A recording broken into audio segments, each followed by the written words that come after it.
আমাদের দোকানে দেখতে পাচ্ছেন অনেকেই কাজ করে, কিন্তু সবার ফেস আমি ক্যামেরার সামনে নিয়ে আসি না একটা কারণেই।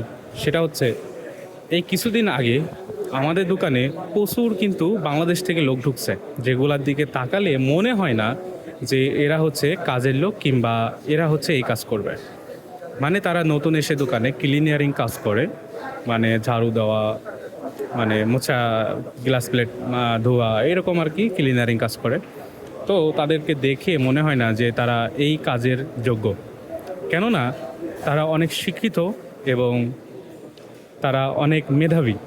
তো এই কথা বলার কারণ হচ্ছে অনেকেই বাংলাদেশ থেকে, আমি জিজ্ঞাসি বাংলাদেশ থেকে এসেছে এই কারণেই যে তারা দল করতো।